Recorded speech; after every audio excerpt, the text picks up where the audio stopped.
हो गया। जैसे एक होती है मोबाइल चैंटिंग, जिसे कहा जाता है एंटरटेनमेंट चैंटिंग। आजकल के प्राय 99% लोग क्या करते हैं, एंटरटेनमेंट चैंटिंग। रियलिटी में भैया कितनी माला बच रही है, अच्छा 14 माला बच रही है, अरे अभी खींच देते हैं, मोबाइल पकड़ा और हरे कृष्णा, पता नहीं चलता 14 माला कब हो जाती है। सही बात है, नहीं है?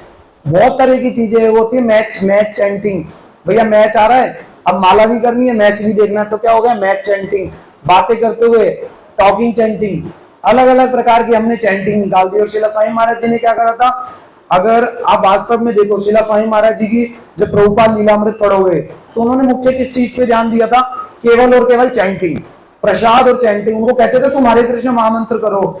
इसलिए आप देखो इस्कॉन में सुबह 4:30 बजे मंगला आरती होती है, फिक्स 4 बजे मंगला आरती होती है, 4:30 या 5 बजे तक वो फ्री हो जाते हैं। फिक्स उनका नियम है 5 से 7 बैठ के 2 घंटे बैठ के फिक्स माला करना। क्यों, एक स्थान पे बैठ के और पूरा कैसे माला करते हैं, मैंने खुद ने इस्कॉन वालों के साथ करी है।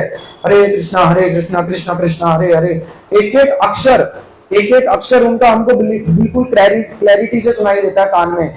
इसलिए हमें सबसे पहले क्या करना है, चैंटिंग सब करते हैं लेकिन सबसे पहले हमें ध्यान देना है क्वालिटी चैंटिंग पे। महाराज जी हमेशा कहते थे भक्ति विनोद भारती गोसाई महाराज जी की, भैया जो व्यक्ति क्वालिटी चैंटिंग करेगा ना उसका असर ही अलग होगा, इसलिए जो ओरिजिनल प्रोडक्ट लेगा उसका अलग असर होगा। अब इसके विषय में महाराज जी कथा सुनाते थे।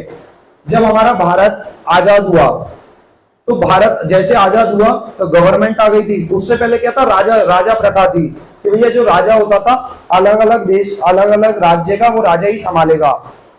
अब जम्मू का राजा था, उसका नाम था हरि सिंह, जम्मू का राजा। अब जैसे सरकार आई तो सरकार ने बोला देखो भैया हम राजा प्रथा को खत्म कर रहे हैं, जिसको अपना जो सामान लेना है, राजा को सारे राजाओं को बोला जिसको अपना जो सामान लेना है हम आपको 4-5 महीने का टाइम देते हैं, आप अपना सामान ले लो और उसके बाद बस फिर आपका कोई यहाँ पे अधिकार नहीं रहेगा। अब राजा ने देखा चलो भाई ठीक है, अब सरकार आ गई, हमारा देश आजाद हो गया तो ठीक है, ये वास्तविक में रियल बात थी, महाराज जी सुनाते थे। अब चलो ठीक है, अब राजा ने क्या करा, अपना सारा सामान देखने लगा। तो उसके बाद 2-3 संदूक थे, उन संदूक में उसने देखा अरे यार ये संदूक कौन लेगा, पता नहीं क्या है इसमें, संदूक को तोड़ के चल दिया अपना सारा सामान लेके कहीं और। अब क्या हुआ, 15-20 साल बाद दोबारा है ना, अब उस जो सरकार थी वो उस जगह को म्यूजियम बनाने लगी कि चलो राजा यहाँ रहते थे, सब कुछ रहते थे, आजादी से पहले की चीज है तो हम यहाँ पे इसको म्यूजियम बनाएंगे। अब सरकार पूरे जो राजा सामान छोड़ के गया था उस सारे सामान को देखने लगी। अब जैसे सरकार ने वो संदूक खोला, उस संदूक में एक अनमोल हीरा। अब उस हीरे की प्राइस लगाई तो भैया भारत में कोई भी उस हीरे की प्राइस ही नहीं लगा सका। विदेश में लगाई, कोई विदेश में कितने 10,000 करोड़ लगा रहा है, कोई 5,000 करोड़, कितने उसके मतलब अमूल्य था वो, तो उसका कोई प्राइस नहीं था। अब जैसे ये बात उस राजा का नाम था हरि सिंह, जैसे ये बात उस राजा को पता चली और भैया वो तो राजा सरकार के पास चला गया कि भैया ये तो मेरा सामान है, मैं इसका मालिक था, ये था वो था। तो सरकार ने बोला कि भैया हमने आपको उस वक्त बोला था कि आपका जो सामान है आप सारा सामान ले लो और जो आप छोड़कर जाओगे वो सारा हमारा होगा। अब आपने नहीं लिया तो इसमें हमारी क्या गलती है, आपने नहीं लिया तो इसमें हमारी क्या गलती है। अब महाराज जी ये कथा सुनाते थे।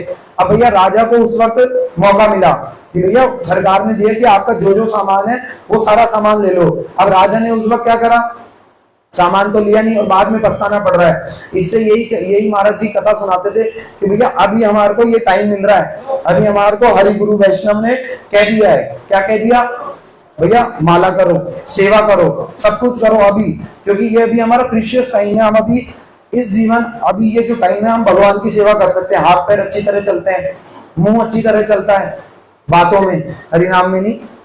हरिनाम में चले तो क्या ही बात हो जाए, अभी हम अच्छी तरह, सब कुछ हमारा अच्छी तरह चलता है। इसीलिए अगर अभी हम हमारे इस जीवा को, हमारी इस बॉडी को भगवान की सेवा में लगा देंगे तो बाद में उस राजा की तरह हमें पछताना नहीं पड़ेगा।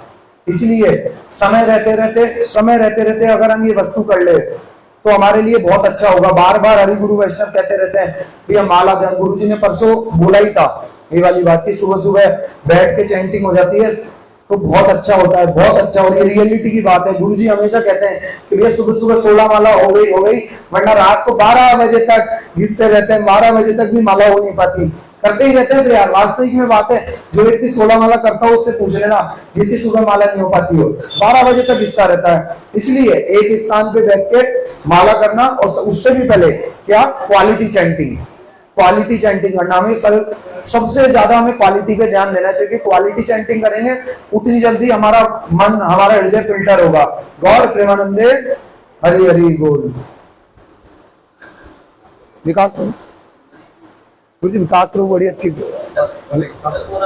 नहीं आप कथा अच्छी सुनाते हैं।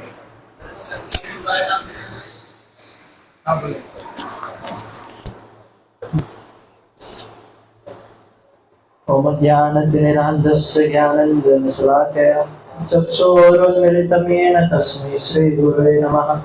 गुरुवे गौरचन्द्राय श्रीराधिकाय सदालय कृष्णाय कृष्णभक्ताय तद्भक्ताय नमो नमः। वाञ्छाकल्पतरुभ्यश्च कृपा सिन्धुभ्यः च पतितानां पावनेभ्यो वैष्णवेभ्यो नमो नमः। श्री कृष्ण चैतन्य प्रभु नित्यानंद श्री अद्वैत गदाधर श्रीवासादि गौर भक्तवृंद। हरे कृष्णा कृष्णा कृष्णा हरे हरे, हरे राम राम राम हरे हरे।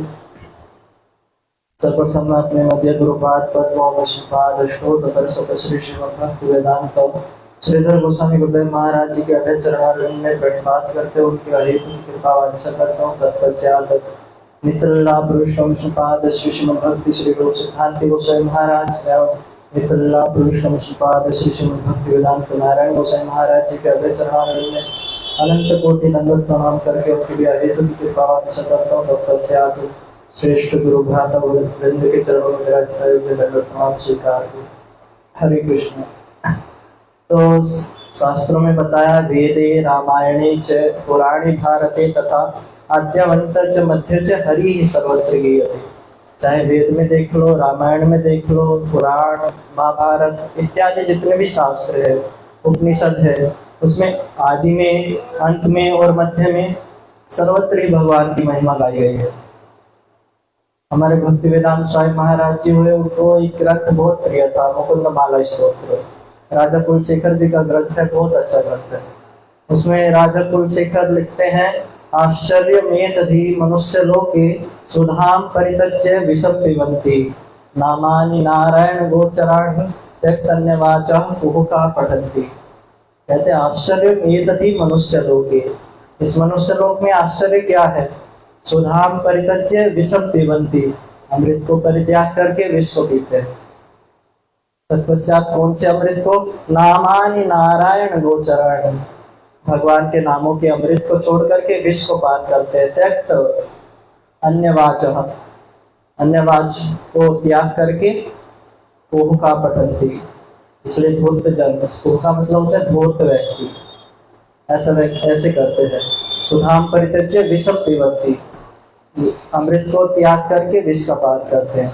राजा कुलशेखर जी आगे लिखते हैं, बोलते हैं, श्रीनाथ नारायण वासुदेव श्री कृष्ण भक्त प्रिय चक्रपाणि श्री पद्मनाभ अच्युत केट भारे श्री राम पद्माक्ष हरे मुरारे अनंत वैकुंठ मुकुंद कृष्णा गोविंद दामोदर माधवेति वक्तुम समर्थोपि न वक्ति कश्चित् अहो जनानम व्यसनाभिमुख्य। ये जितने भगवान के नाम बताए ना, श्रीनाथ नारायण वासुदेव श्री कृष्ण भक्त प्रिय चक्रपाणि श्री पद्मनाभ अच्युत केट भारे श्री राम पद्माक्ष हरे मुरारे अनंत वैकुंठ मुकुंद कृष्णा गोविंद दामोदर माधवी, इतने सारे भगवान के नाम है। बोलते राजा कुलशेखर जी, बोलते हैं वक्तुम समर्थो कि ना वक्ति कश्चित्, कहने में समर्थ है एक व्यक्ति फिर भी नहीं बोलता है। अहो जनानम व्यसनाभिमुख्यम, इसलिए व्यक्ति दुखी है, इसलिए भगवान का नाम नहीं लेता, इसलिए व्यक्ति दुखी है। इसलिए प्रार्थना करते हैं। राजा कुलशेखर बोलते हैं, श्री वल्लभेति वरदेति दया परेति भक्त प्रियेति भवलुंठना को विदेति नाथेति नागशयनेति जगत निवासिति आलापिनम प्रतिदिनम कुरु मां मुकुंदा। हे भगवान वरदेति, वरदान देने वाले भगवान, मेरी आपसे प्रार्थना है, जितने भी नाम है ना आपके, श्री वल्लभ, वरदेति, दया परेति, भक्त प्रियेति इत्यादि जितने भी नाम है ना, मेरा उनको कीर्तन करने में मुझे अनुराग हो। ये राजा कुलशेखर जी लिखते हैं अपने ग्रंथ में। आगे लिखते राजा कुलशेखर की कि महामंत्र कैसा है, बोलते हैं शत्रुक छेदेक मंत्रम सकलम उपनिषद वाक्य संपूज्य मंत्रम संसार छेदेक मंत्रम समुचिततम सासंग निर्याण मंत्रम सर्व ऐश्वर्य एक मंत्रम व्यसनम भुजग संदष्ट संत्राण मंत्रम जीवे श्री कृष्ण मंत्रम जप जप सततम जन्म साफल्य मंत्र।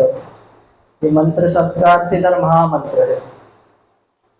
बोलते हैं महामंत्र कैसा है? शत्रु के छेद एक मंत्र, शत्रुओं का विनाश करने वाला है। हम सोचते हैं कि हमारा ये वाला शत्रु है, हमारा राहुल प्रभु शत्रु है, इत्यादि शत्रु है, लेकिन हमारे 6 जो वेग है ना, वो सबसे बड़े शत्रु है। काम, क्रोध, लोभ, मोह, मद, मात्सर्य इत्यादि, ये सबसे बड़े शत्रु है। इसलिए बोलते हैं शत्रुओं के छेद एक मंत्र। ये महामंत्र शत्रुओं का दमन करने वाला है। सकलम उपनिषद वाक्य संपूज्य मंत्रम, जितने भी उपनिषद है इस महामंत्र की पूजा करते रहते हैं। कलिशंतरण उपनिषद कहता है हरे कृष्णा कृष्णा कृष्णा हरे हरे, हरे राम राम राम हरे हरे, इति षोडशकम नाम नाम कलि कल्मषनाशनम नाथ परतरोपाय सर्व वेदेषु दृश्यते। कलिशंतरण उपनिषद बोलता है नाथ परतरोपाय सर्व वेदेषु दृश्यते, इससे ऊपर है ही नहीं कोई उपाय। इस प्रकार इनकी क्या करते रहते? पूज्य मंत्र। सकलम उपनिषद वाक्य संपूज्य मंत्र। फिर कहते हैं संसार छेद एक मंत्र, संसार का नाश करने वाला। चैतन्य महाप्रभु भी यही कहते हैं चेतो दर्पण मार्जनम भव महादावाग्नि निर्वापण। इस संसार का नाश करने वाला ये महामंत्र है। समुचित तमसा संग निर्याण मंत्रम, जितना भी हमारा ज्ञान का अंधकार है ये महामंत्र उसका विनाश करता है। सर्व ऐश्वर्य एक मंत्र, सभी ऐश्वर्य को प्रदान करने वाला। वैष्णव भुजग संदष्ट संत्राण मंत्र, जो हमारी बहुत सारी गंदी आदतें हैं सर्प के समान, वो हमें अंदर ही अंदर विस्फोट बोलती रहती है, उसको भी नाश करने वाला ये मंत्र है। इसलिए राजा तुलसीधर प्रार्थना करते हैं जीवे श्री कृष्ण मंत्रम जप जप सततम जन्म साफल्य मंत्र। हे जीवा, तू श्री कृष्ण महामंत्र का जाप कर, जब जब सततम सतत, और अपने जीवन को सफल बना। ये राजा तुलसीधर। इसकी मानो इस श्लोक की व्याख्या तुलसीदास जी अपने अंतिम समय में करते हैं। जब तुलसीदास जी का अंतिम समय है, उनके बहुत सारे शिष्य प्रशिष्य खड़े हैं आसपास, पूछते हैं कि आपने इतने सारे ग्रंथ लिख दिए, यदि आप कुछ उपदेश देना चाहो अंतिम समय में क्या दोगे?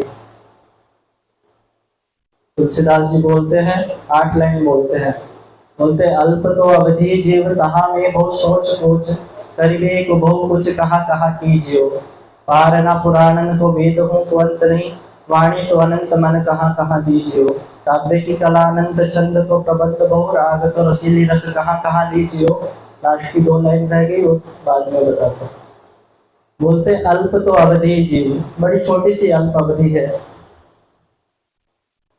बड़ी छोटी सी। शास्त्र तो यहाँ तक कहता है विश्वासो कदार उद्धव भविष्यति, एक सांस गई दूसरी सांस आएगी नहीं आएगी पता नहीं। अभी ट्रेन एक्सीडेंट हुआ ना, कितने लोग मरे। मानो कोई अपने बच्चे को ऊपर की सीट से नीचे की सीट में बैठा ही रहा होगा, अगले ही सब उसको क्या पता था, वो ऑन द स्पॉट है। इसलिए कहा अल्प तो अवधि जीव, बड़ी छोटी सी अवधि है। इसमें भी तहा में गो सोच करीबे को बहु कुछ कहा कीजियो, करने का तो बहुत कुछ है, क्या क्या करोगे, ये भी करे वो भी करे। एक छोटा सा बच्चा होता है, उससे बोला जाता है 10th पास कर ले, उसको बोला जाता है 12th पास कर ले, भाई भी आगे ग्रेजुएशन कर ले, इत्यादि कर ले, कंफ्यूज हो जाता है बड़ा। करने के तो बहुत कुछ है, क्या क्या करे। इसी प्रकार ये थोड़ा भक्ति राज्य में भी बड़े बड़े वेदांत है, उपनिषद है, अष्टादश पुराण है, क्या क्या पढ़े, फिर उनका कंक्लूजन क्या निकाले, निष्कर्ष क्या निकाले। इसलिए कह दिया पार न पुराणन को वेद हूँ को अंत नहीं, वाणी तो अनंत मन कहाँ दीजियो। इसलिए जब हमारे पास इतना अवकाश है नहीं, पहले बोल दिया अल्प तो अवधि जीव, बड़ी छोटी सी अवधि है, इसमें बहुत सोच है, गरीबी को बहुत कुछ कहाँ कीजिए, करने को तो बहुत कुछ है, ये भी पढ़ ले वो भी पढ़ ले, लेकिन इतना अवकाश है कि हम उसका निष्कर्ष निकाल सके। इसलिए तुलसीदास जी बोलते हैं सब बातन की एक बात, तुलसी बताए जात, जन्म जो सुधार चाहो राम नाम लीजिए। इस समस्त शास्त्रों का सार देते हैं तुलसीदास जी। बोलते सब बातन की एक बात, तुलसी बताए जात, जन्म जो सुधार चाहो राम नाम लीजिए। ये राम नाम सार है समस्त शास्त्रों का। यही इसी को बोलते हैं महाप्रभु परम विजय श्री कृष्ण संकीर्तन। हरे कृष्णा निताय गौर प्रेमानंदे हरे हरे बोल।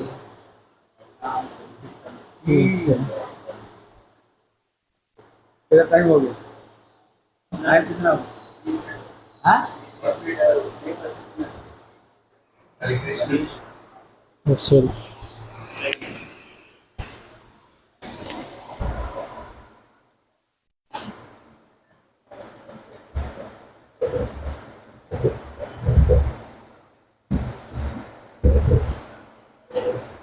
हरि बोल, हरे कृष्ण।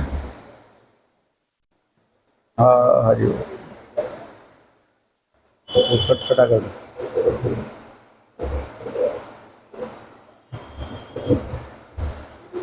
हरि बोल, हरि बोल।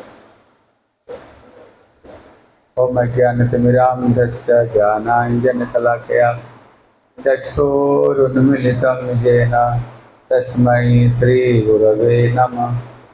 गुरवे गौरचन्द्राय राधिकाय यैस्तदालये कृष्णाय कृष्णभक्ताय तद्भक्ताय नमो नमः। वाञ्छाकल्पतरुभ्यश्च कृपा सिन्धुभैव च पतितानां पावनेभ्यो वैष्णवेभ्यो नमो नमः। श्री कृष्ण चैतन्य प्रभु नित्यानंद श्री अद्वैत गदाधर श्रीवासादि गौर भक्त वृंद। बोल हरे कृष्ण कृष्ण कृष्ण हरे हरे, हरे राम राम राम हरे। बोल हरे कृष्ण कृष्ण कृष्ण हरे हरे, हरे राम राम राम हरे हरे। सर्वाग्रे मध्य गुरुपाद पद्म नितलीला प्रविष्णु विष्णुपाद अष्टोत्तर शतश्री श्री श्रीमद् भक्ति श्री रूप सिद्धांति गोस्वामी महाराज के चरणों कमल में अनंत कोटि साष्टांग दंडवत प्रणाम करता हूँ। तत्पश्चात मेरे शिक्षा गुरुपाद पद्म नितलीला प्रविष्णु विष्णुपाद अष्टोत्तर शतश्री श्री श्रीमद् भक्ति वेदांत श्रील नारायण गोस्वामी महाराज के चरणों सरोज में श्रद्धा पुष्पांजलि अर्पण करता हूँ। उपस्थित समस्त वैष्णव वैष्णवियों को यथाकृत प्रणाम। हरे कृष्ण। आज एक विशेष तिथि है हमारे भक्ति वेदांत श्रील तीर्थ गोस्वामी महाराज जी का आज तिरुभाव महामहोत्सव है। यदि भक्ति वेदांत से तीर्थ महाराज जी एकदम बचपन में ही मंदिर में आए, एकदम छोटे उम्र में, 8-10 साल उम्र में ही उन्होंने मठ में आ गए और उन्होंने आकर के पहले नवद्वीप मठ में रुके। लेकिन कम उम्र में आए, लेकिन बड़ी बुद्धिमान, पढ़ाई लिखाई 4-5 क्लास तक किया है, इतना ज़्यादा कोई पढ़ाई लिखाई नहीं किया है। लेकिन उनका जो दिमाग ना बड़ा तेज दिमाग था। और हमारे भक्ति वेदांत श्रील नारायण गोस्वामी महाराज का स्वभाव था, अगर किसी छोटे बच्चे को देखे ना, बड़े उनको प्रेम करते थे और वो चाहते थे उनको भजन में लगाए, समस्त शास्त्र ग्रंथ पढ़ाए। इसलिए जब इनको देखा, ये बचपन में आ करके भी नवद्वीप में वो भंडारी का काम करते थे। इतना कम उम्र में भी भंडारी का सारे काम करते थे। तो महाराज जी उनको लेकर के मथुरा में आए। जब मथुरा में आए, पहले जो मठ का जो परिस्थिति है इतना स्वस्थ नहीं था। वहाँ पर तो द्वादशी का भिक्षा लाए तो भोजन मिले। और मथुरा में तो महाराज जी ज़्यादा जो प्रेशर देते थे, जोर देते थे, और अपना भजन साधन के ऊपर में जोर देते थे। पहले महाराज जब बंगाल में थे उस समय तो उन्होंने बहुत साधन भजन किया, बहुत सेवा किया। लेकिन मथुरा में आकर के पहले सुन रहे थे ना, महाराज जी जब तक 1 लाख माला पूरी नहीं करते थे, महाराज जी भजन नहीं करते थे हैं। फिर गोवर्धन में भी जा करके महाराज जी वहाँ पर भी उन्होंने कठोर साधन भजन किया है। हाँ, इसलिए जो जितने साधन भजन करते हैं ना वो उतना ही निखरता है, वो उतना ही निखरता है। निर्भर करता है हमारी जो साधन भजन कितना निष्ठा पूर्वक हम अपना साधन भजन करते। जितने गुरु वर्गों को देखो, प्रभुपाद को देखो, पहले तुमने 3-3 लाख हरिनाम किया।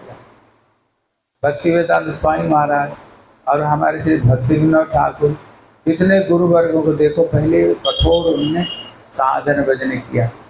इसलिए जब तीर्थ महाराज जी को मथुरा मठ में आए उसी समय में द्वादशी को भिक्षा जाना पड़ता था। और जो अभी जो चावल, बंगाल लोग तो चावल बहुत, उनका जीवन ही चावल है, लेकिन वहाँ पर चावल नहीं मिलता था क्योंकि भिक्षा में वहाँ पर केवल आटा ही मिलता था, रोटी खाना पड़ता था।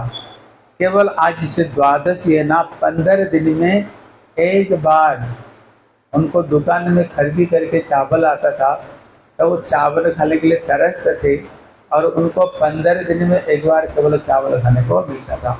वैसे ही रोटी खाना पड़ता था। और उस समय में जैसे अभी बढ़िया सुंदर टांकी है, हम एसी में सोते हैं, एसी का तो स्वप्न भी नहीं देख सकते। एसी की बात छोड़ दो, एसी की बात छोड़ दो, मथुरा में ये जो फैन चलती है ना, ये भी दुर्लभ था। क्योंकि अगर इसका बिल कौन पेमेंट करेगा, उसका बिल कौन पेमेंट करेगा। इसलिए जब मथुरा मठ में जो नाथ मंदिर में ब्रह्मचारी लोग सोते थे, फैन चला करके गुरुदेव क्या करते थे, बीच रात में उठ करके फैन भी बंद करते थे, क्योंकि इसको पेमेंट कहाँ से पैसा आए, पैसा कहाँ से आए, पैसा है ही नहीं मंदिर में। उस समय महाराज तो भजन में ज़्यादा जोर देते थे, भजन में जोर देते थे। ऐसे महाराज जी बड़े कठोर साधन भजन किए। और जो पानी है, अब मथुरा मठ में तो तुम लोग कभी रुके ही नहीं, वो पानी बहुत ही खारी पानी है, बहुत ही खारी पानी है। इसलिए वहाँ पर मीठा पानी अगर जो पीते थे, मैं भी जब आया वो जाते थे हम स्टेशन से कैन में भर करके पानी लाते थे, वो मीठा पानी को हम पिया करते थे। मीठा पानी भी नहीं मिलता था। और वहाँ का भी जो मीठा पानी है ना, यहाँ का जैसे मीठा पानी नहीं, यहाँ के जैसे मीठा पानी नहीं है, वो मीठा पानी भी खारी पानी दिखता है। और एक बंगाली घाट एक कुआं था जमुना किनारे में, कभी कभी हम वहाँ जाते थे, वहाँ से पानी भर करके लाते थे पीने के लिए, पानी वहाँ से भर करके लाते थे, फिर पानी पीते थे। और जो नीचे से ठाकुर को रोसई व्यवहार के लिए क्या करना, नीचे से पानी आकर जमा होता था, वो पानी को उठा करके ऊपर लाना पड़ता था बाल्टी में भर करके। तीर्थ महाराज शुभानंद प्रभु, उनका बचपन का नाम था, वो क्या करते थे, एक एक श्लोक जब नीचे से पानी ऊपर उठाता था ना, उठाते जाते ही एक श्लोक याद करते, वो खुद बोलते थे मैं ऊपर नीचे उठते ही एक एक श्लोक याद करता था। और सचमुच से उनका जो बुद्धि, इतने तीव्र बुद्धि उनकी, एक बार पढ़ दे तो याद हो। संस्कृत भी थोड़े बहुत उन्होंने पढ़े थे, संस्कृत भी थोड़े बहुत पढ़ते थे। इसलिए जब हम मंदिर में आए, मैं जब पुरी से आया, मथुरा मठ में आया, वहाँ नंदनंदन प्रभु थे, इन्होंने ही चिट्ठी लिखा तीर्थ महाराज के पास में, शुभानंद प्रभु के पास में। नंदनंदन मेरे को चिट्ठी में लेकर भेजा, बोले तीर्थ महाराज आप जैसे मेरे प्रति प्रेम करते थे, आपको पास में एक छोटा बच्चा भेज रहा हूँ। उस समय मेरा 20 साल उम्र था जब मैं मथुरा में आया, ये बच्चे को भी ऐसे प्रेम देना। इसलिए मैंने वो पत्र ला कर सबसे पहले तीर्थ महाराज को दिखाया, ये नंदनंदन प्रभु ने मेरे को आपको पास में भेजे हैं। क्योंकि वो मंदिर का जो देखभाल है महाराज तो थे, महाराज तो थे, लेकिन जो देखभाल है ना, ये तीर्थ महाराज जी करते थे। और ये प्रेमानंद प्रभु करते थे, प्रेमानंद प्रभु भंडारी का काम करते थे, और दूसरी चीज ये तीर्थ महाराज देखते थे। और सबसे कम पढ़ाई लिखाई, 4-5 क्लास, अब 4 ना कितना क्लास तक, 5 क्लास तक ऐसे पढ़ाई, और ज़्यादा पढ़ाई नहीं किया। लेकिन मंदिर में आकर के जब हमने इनकी कथा सुनते थे, हम बोलते थे ये पंडित है, हम बोलते थे ये पंडित है, ये उतना ज्ञान किसको नहीं था हमारे। और जो सेवा, उनको जो सब कुछ मिला है ना, कहते ये सेवा से सब कुछ मिला है। हमने स्वयं देखा क्या सेवा है भगवान, आप सोच नहीं सकते क्या सेवा। जब आता था जैसे जन्माष्टमी, राधाष्टमी, कोई गुरुवार का तिथि, और उस समय रसोई कैसे बनते, लकड़ी में एक साफी पहन लेते थे और सर पर एक साफी को बांध देते थे, बांध करके सारा शरीर से पसीना पसीना बहता था और वहीं पर जा करके रोटी बनाते थे। हैं वो चारों तरफ में भी हवा, कहीं जाने का भी रास्ता नहीं था। हैं वो पुराना जो था, क्या कठिन परिश्रम। तो दुर्वासा जो मंदिर देखे हो, इन्होंने ही जाकर खड़े होकर के उन्होंने ही दुर्वासा मंदिर को बनाया, खड़े होकर के उन्होंने। और जो रूप सनातन मठ है, इन्होंने ही जाते थे, सवेरे जाते थे, जा करके दिन भर काम करते करते शाम को वापस आते थे और दिन भर सेवा करते थे। और कहते ना, जूता सिलाई से लेकर के वेद पाठ तक, हम उदाहरण देते हैं, कहते जूता सिलाई से लेकर के वेद पाठ तक इनको सब कुछ आते हैं। जैसे हम लोग कोई गुरुवर्ग का तिथि हो, कोई गुरुवर्ग का तिथि हो, हम लोग प्रिपेरेशन करते हैं। हम लोग तो 10-15 दिन पहले से पढ़ते थे, कोई तिथि आएगा तो हम हरि कथा क्या बोलेंगे, लेकिन उन्होंने कोई उनको तैयारी नहीं, कोई तैयारी नहीं।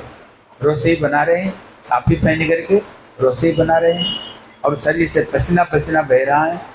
और उसी समय महाराज, ओ शुभानंद आओ हरि कथा बोलना, आ जाते थे साफी पहन करके। और सब लोग बैठे हुए वहाँ, महाराज सब लोग बैठे हुए और माई की पकड़े, धड़ाधड़ धड़ाधड़ बोलना शुरू कर देते। पता नहीं उनका मेमोरी में क्या, उनके मेमोरी में था क्या, मेमोरी में उनके था क्या है, जिसको कभी वेदांत सूत्र के ऊपर में, ये वेदांत अर्थात तो ब्रह्म जिज्ञासा शास्त्र जो नित्यात अनावृत्ति शब्दात अनावृत्ति शब्द, क्या सूत्र जब वो बोलते थे ना, हमारे भक्तिवंत नारायण गोस्वामी महाराज जी भी सुन करके उनकी कथा को वो भी दंग रह जाते थे। एक समय गोवर्धन में उनको खड़े किया, गोवर्धन में खड़े किया, उनने जो लेक्चर दिया है ना, और उसको बाद में आकर के हम सब महाराज का शरीर में तेल लगाते थे, प्यार दबाते थे। सब लोग हम बैठे हुए वहाँ पर, सब महाराज लोग और रामचंद्र प्रभु सब के सब। महाराज बोले, तुम लोग ने सुना तीर्थ महाराज ने जो हरि कथा दिया, सुना तुम लोगों ने? उसको अंदर में कोई विशेष चीज, गुरुदेव बोलते थे, उसकी अंदर में कोई विशेष चीज है उसके अंदर है।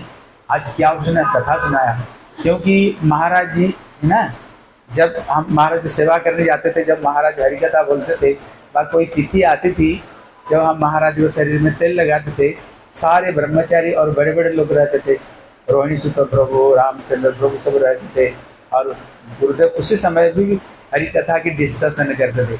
आज क्या हरि कथा बोला, कौन क्या हरि कथा सुनाया, दिन रात महाराज का जो चिंतन है ना, संपूर्ण हरि कथा में ही उनकी संपूर्ण चिंतन हरि कथा में रहता था, पूरा हरि कथा में उनकी चिंतन रहती थी।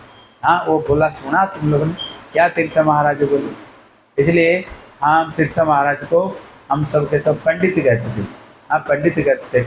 जब गुरुदेव कोई ग्रंथ लिखते थे, ग्रंथ तीर्थ महाराज को बैठा करके बोलते थे और वो लिखते थे हैं ग्रंथ प्रकाशन में। और लास्ट में भी देखना, जो दशम जो भागवत जो निकला, जो प्रथम द्वितीय हिंदी में जो ग्रंथ निकला, 4-5 क्लास पढ़े हुए थे, लेकिन हिंदी में जो ग्रंथ निकला, इन्होंने ग्रंथ निकाला। जो हिंदी ग्रंथ जो हमारी मंदिर से भागवत निकला, और दशम स्कंद को 2-3 टीका के साथ में विश्वनाथ ठाकुर, वल्लभाचार्य टीका, ये सब टीका को लेकर भागवत ग्रंथ भी इन्होंने ही प्रकाशित किया है। और जो गीत गोविंद ग्रंथ है जो प्रकाशित हो गया, इन्होंने ये गीत गोविंद ग्रंथों को इन्होंने ही प्रकाशित किया, ये गीत गोविंद ग्रंथों को।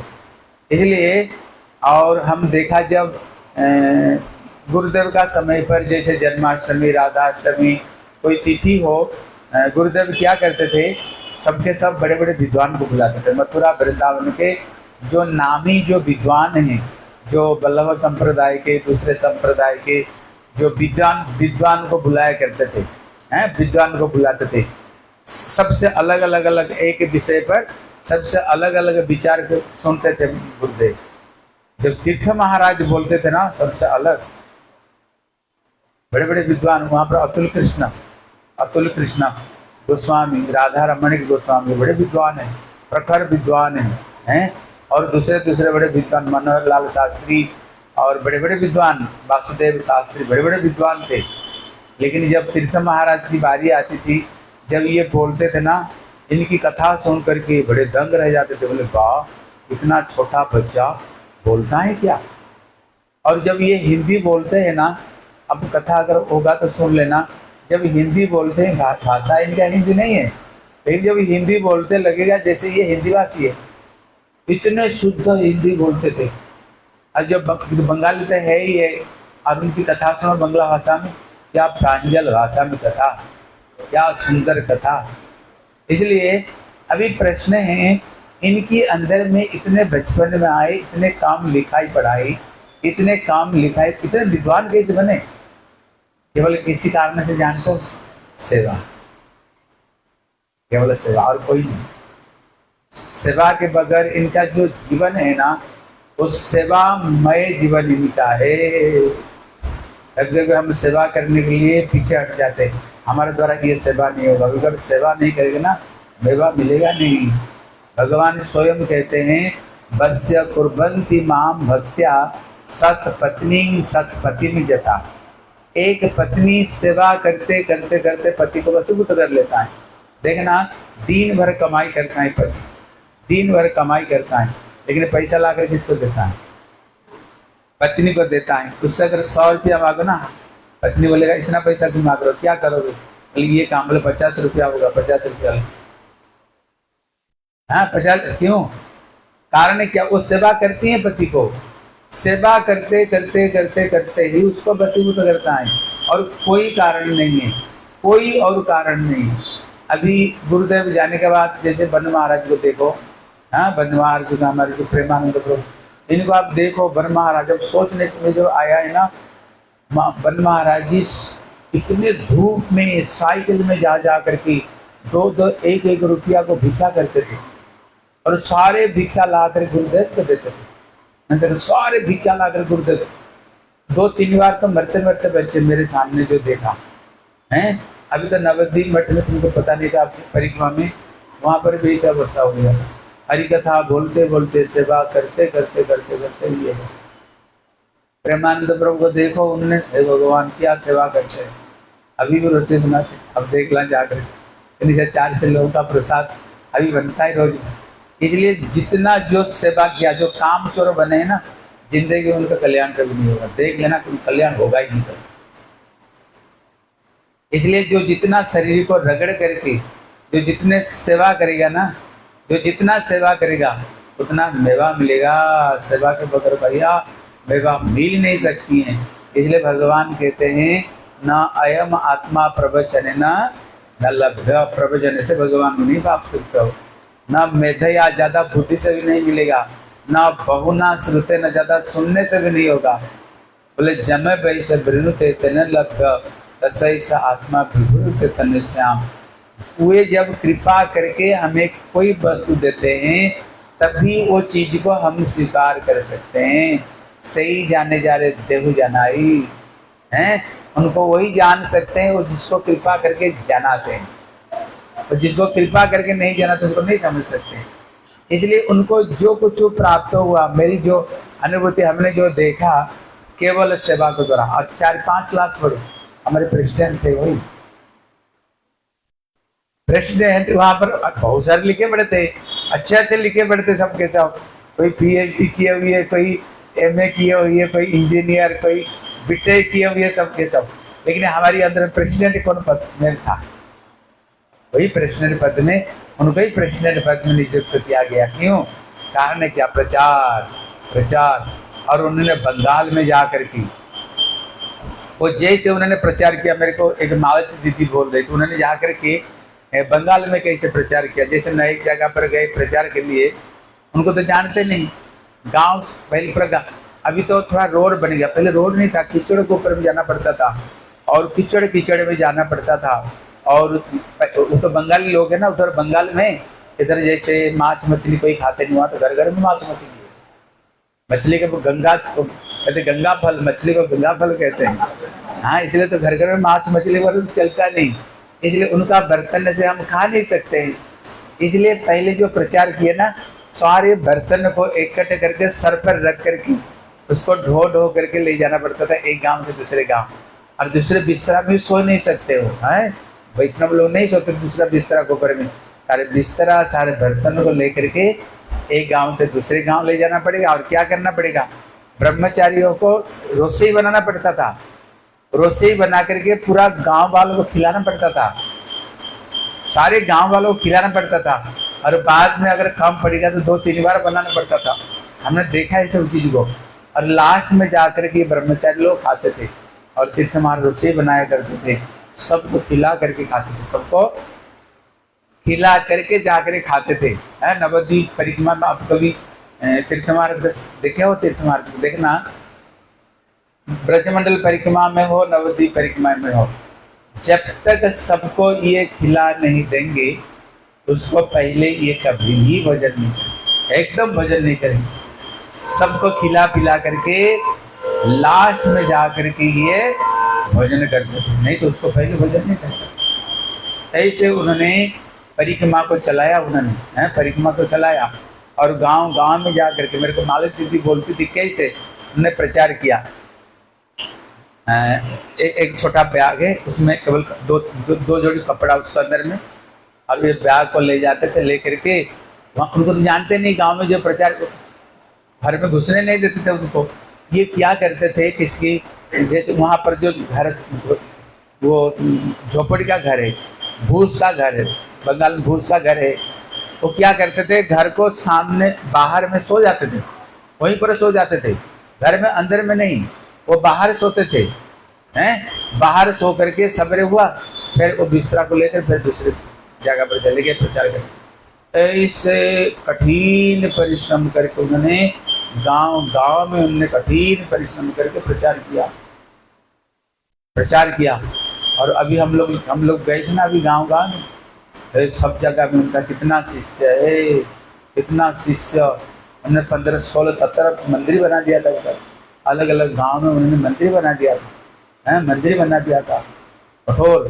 फिर अंग्रेजी, फिर विदेश में भी जाते थे, अंग्रेजी भी बोलते थे, विदेश में जब चाइना जाते थे, ऑस्ट्रेलिया जाते थे, अमेरिका में भी गए, रसिया में भी गए, सब जगह में उन्होंने प्रचार सब जगह पर किया है, सब जगह प्रचार किया।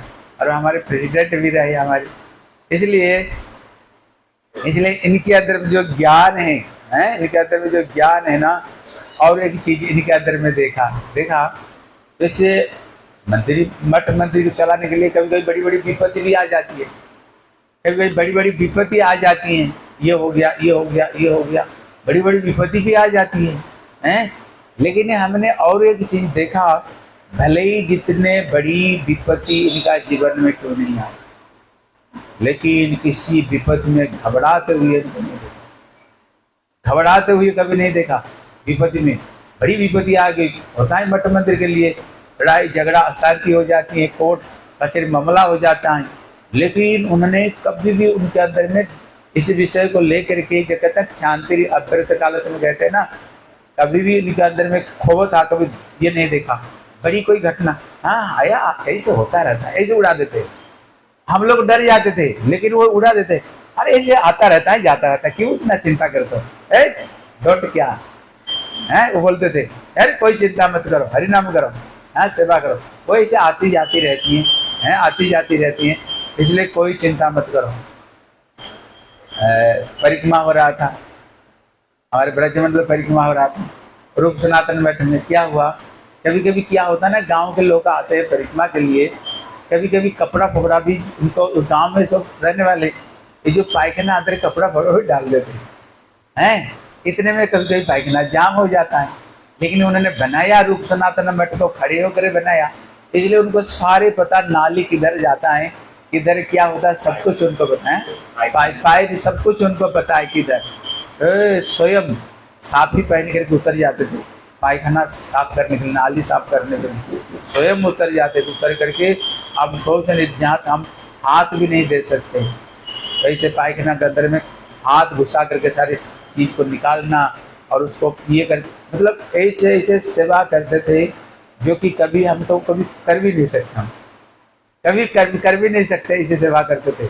इसलिए इनका जो कहते हैं ना, अतः श्री कृष्ण नामादि न भवेत ग्राह्य इंद्रिय सेवन मुख जिहादो स्वयं में स्फुरत, हम कहते हैं ना, इसलिए कहते अतः श्री कृष्ण नामादि न भवेत ग्राह्य इंद्रिय, भगवान की जो नाम ये जड़ इंद्रिय को द्वारा हम उसको स्पर्श नहीं कर सकते हैं। कैसे प्राप्त होगा? बोले सेवन मुख ही जिहादो, कहते हमारी जो वृत्ति है ना सेवन मुखी, जिह्वा से ही वो चीज को हम प्राप्त कर सकते हैं। इसलिए इनका जो जीवन है वो संपूर्ण रूप में सेवन मुखी वृत्ति थी। सेवा ही इनका जीवन का प्राण, सेवा ही जीवन का इनका प्राण था। कैसे उन्होंने पूरा जीवन सेवा करते हुए गांव गांव में, बंगाल में गांव गांव में, जब हमारे भक्तिवेद नारायण गोस्वामी महाराज जब उन्होंने गौड़ी वेदांत समिति को छोड़ करके आए और उन्होंने बनाए कहाँ पर, जो केशव जी गौड़ी मठ नवद्वीप में बनाए हैं, नवद्वीप में बनाए। अभी उन लोगों ने क्या किया, पहले तो एक ही फील्ड था, एक फील्ड में प्रचार करने के लिए जाते थे हैं। अभी वो फील्ड में उनका भी अधिकार, इन्होंने भी आगे इनका भी अधिकार, तब उन लोगों ने इनका नाम पर बड़ा बदनामी कर दिया। यहाँ तक भी उन्होंने पेपर छपा करके ना घर घर में बिलत दिला दिया, उल्टा पुल्टा बोल करके। लेकिन इनका साहस हमने देखा, लौट क्या, और गांव गांव में जा करके हरि कथा तो बेघर, उनके तो बराबर कोई हरि कथा बोलने वाले इनके बराबर कोई तो थे नहीं हैं, कोई नहीं थे इनके बराबर हरि कथा बोल रहे घंटे घंटे तक। हाँ, बैठा तो घंटे चैतन्य चरितामृत बोले, चैतन्य भागवत वेद उपनिषद, ऑल राउंडर ये थे। हाँ, ये ऑल राउंडर थे। बैठा तो कहीं पर घंटे घंटे तक ऐसे फिलोसफी के ऊपर बोले के जिसको सुन सुनकर दंग रह जाओगे, कथा को दंग रह जाओगे। चैतन्य चरितामृत, पता नहीं इनका दिमाग क्या तेज, इनके दिमाग में क्या था, क्या तेज। बैठा हो तो घंटे घंटे तक महाप्रभु की तत्व फिलोसफी के ऊपर बोलते रहेंगे तो बोलते रहेंगे हैं। कोई भी ग्रंथ के ऊपर में बोलो, इतने सुंदर ये हरि कथा बोलते थे। इनका हरि कथा और व्यवहार भी व्यवहार कुशल है। लोग यही चीज देखते हैं, एक तो कथा आप कैसे सुनाते हो, दूसरी बात आपका व्यवहार कैसे हैं, लोगों के साथ में आप कैसे व्यवहार। इनका जो व्यवहार बड़ा मीठा व्यवहार, बड़ा मीठा व्यवहार। अभी हम बंगाल गए थे, एक माता जी कह रही थी, बोले बाबा वो जैसे हमारे साथ में व्यवहार करते ना, जब हमारे घर में आते थे नहीं सोचते थे हम किसी दूसरे घर में आए, वो सोचते थे अपना घर में आए। कोई रसोई बनाने के लिए नहीं तो स्वयं जाकर रसोई में स्वयं जाकर लग जाते थे, घर में जाकर के स्वयं रसोई बना कर सबको खिलाना, हरि कथा बोलना, सारे सेवा, कोई बर्तन मलने वाले नहीं, स्वयं जाकर के बर्तन साफ करना। मतलब सेवा को ना वो छोटा नहीं मानते थे, अरे बर्तन मलना पड़ेगा, झाड़ू लगाना पड़ेगा, हमारी प्रेस्टीज डाउन नहीं हो जाएगी, हम बर्तन मल लेंगे हम नहीं। कोई भी सेवा कोई कुछ करने के लिए नहीं। इसलिए वो हमारे गुरु वर्ग का कहना है, वो जितने सारे सेवा है ना मेरे लिए, भक्ति विज्ञान भारती गोसाई महाराज बोलते हैं ना, जितना सब सेवा मेरे लिए, दूसरे के लिए नहीं, तो सबके सब मेरे लिए हैं, सबके सब मेरे लिए सब सेवा है। इसलिए ये कभी भी दूसरे सेवा नहीं मानते थे। रूप सनातन मठ में जैसे झूला आता था, मैं झूला देखता था और उसे क्या बनेगा नहीं बनेगा जैसे मैं देख लेता था। तीर्थ महाराज आते थे, उनको हरि कथा बोलना सारे दायित्व मैं देखता था, लेकिन फिर उनको रहना नहीं जाता था। वो जा करके ना रसोई के लिए हम अलग अलग बना देते रसोई बना, लेकिन वो स्वयं जाकर लग जाते थे, स्वयं जाकर लग जाएंगे, क्या बना हुआ क्या नहीं हुए, क्या हुआ कि नहीं, स्वयं जाकर रसोई में स्वयं जाकर लग जाएंगे, लग करके।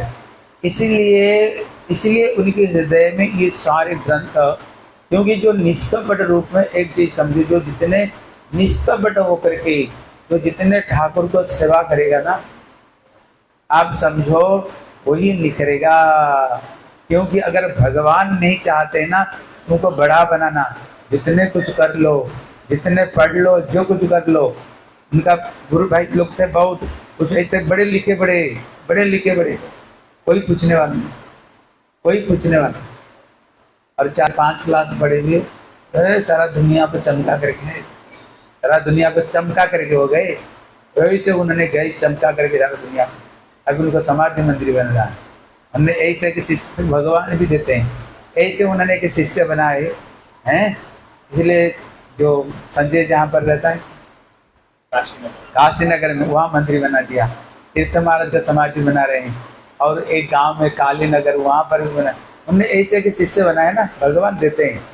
नवद्वीप में जितना जो कारीगर है उसको पैसा दिया उसने, और जो छात्र को ऊपर तीन ही पड़ा उसका सारे पैसा दिया। भगवान उसको ऐसे के शिष्य दे दिया ना, ऐसे सारा काम तो सारे कर रहे हैं। अभी भी गुरुदेव के समाधि वो कर रहा है संजय प्रभु, वहाँ पर एक अग्रवाल है मारवाड़ जी, उनका ही से मिला। इसलिए मैंने देखा इस चीज़ को, जो जितने निष्कपट होकर के गुरु वैष्णव भगवान की सेवा करो। अब देखो मेरे गुरुदेव कहते थे ना, भैया इस शरीर को रगड़ करके सेवा में लगा लो। मेरे गुरुदेव यही बोलते थे, देखो तुम लोग तो ब्रह्मचारी हो, ब्रह्मचारी। गुरुदेव मेरे गुरुदेव जो कहते थे, ये ब्रह्मचर्य पालन करना इतने आसानी बात नहीं, इतना आसानी बात तुमको पता होगा। ब्रह्मचर्य पालन करना, मन कहाँ कहाँ भटकता है, भले ही जो कुछ करो, मन कहाँ कहाँ घूमता रहता है मन। ये शास्त्र भी तुम्हें रक्षा नहीं कर सकता है। गुरुदेव कहते थे, अजामिल बहुत शास्त्र जानता था, लेकिन एक देख लिया, एक पूत दृश्य उसने अजामिल ने लिख दिया। सारे बीबी को, ब्राह्मणी को छोड़ करके, कम उम्र के छोड़ करके ब्राह्मणी को, वेश्या को साथ में रहने लग गया। बहुत समझाया मन को, हैं, लेकिन ये शास्त्र भी रक्षा उसको नहीं किया। इसलिए गुरु जी को कहते थे, रक्षा करेगा तो सेवा ही रक्षा करेगा, कोई तुमकी रक्षा करने वाले नहीं। अब देखना, अगर हम जब अकेला बैठेंगे ब्रह्मचारी को, मन क्या आएगा, जितने पूर्व इतिहास पहले क्या क्या जीवन में घटा वही याद आएगा। लेकिन अब देख लेना, अगर सेवा में लगा हुआ रहेगा ना, अगर तुम्हारे दिमाग सेवा में रख, ये सब चीजें आएगी। ये सांसारिक कोई चीज भी तुम्हारे दिमाग में नहीं आएगी अगर सेवा से थोड़ा फ्री होते ही, पता नहीं ये मन कहाँ का ये। इसलिए मेरे गुरुदेव कहते थे कि जीवन को जितना दूर हो रगड़ करके सेवा में लगा दो। इसलिए हमारे गुरुदेव ज्यादा सेवा के ऊपर जाते थे, सब सेवा के ऊपर। हमारे मंदिर में देखो सन्यासी लोग भी मंदिर पूजा सेवा करते, सारे सेवा पूजा करते। इसलिए क्या करो, सेवा में मन शरीर को लगाओ, समझ रहे हो। सेवा करो, जितना शरीर को सेवा में लगाओगे उतना संस्कार बनेगा, और जितने संस्कार बनेगा उतना भजन में मन लगेगा। और संस्कार बने हुए भजन में मन कभी लगा ही नहीं सकते हो मन को, ठीक है ना। इसलिए आज इनकी तिरुभाव तिथि है, इसलिए ये हम सबको ऊपर में कृपा करे, आशीर्वाद करे। जैसे जिंदगी भर उन्होंने गुरु वैष्णव की सेवा करते हुए शरीर को रगड़ करके उन्होंने सेवा में लगाया, हम भी अपना शरीर को रगड़ करके क्या करें, इस जीवन को हम भी भगवान की भजन में लगा दे तो हमारी जीवन धन्य हो जाएगा, ठीक है। बोले श्री भक्तिवेदांत तीर्थ महाराज की, तदीय तिरुभाव महामहोत्सव की, निताई गौर ब्रह्मानंदे, हरि हरि बोल। हरे हरे राम राम राम हरे हरे, हरे कृष्ण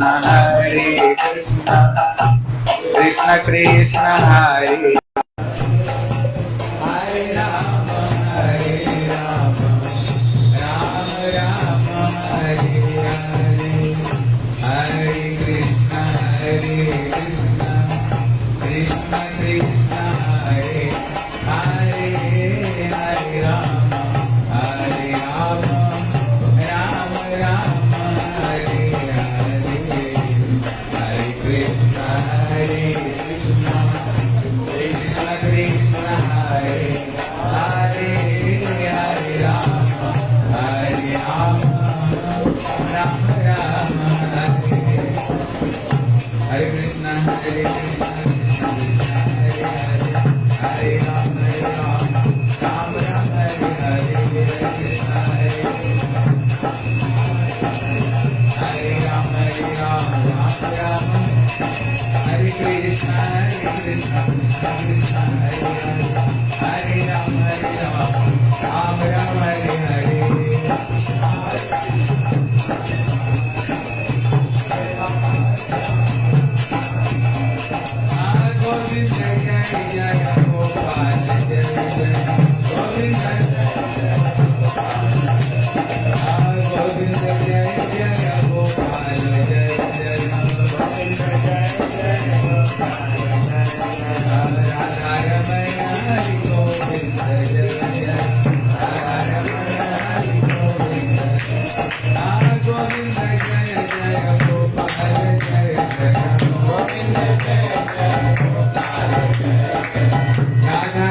ब्रह्मानंदे हरि हरि बोल। हाँ देखो, सुना इधर, बैठो तुम, बंद कर दो। हाँ देखो, राधा गान का ना क्या?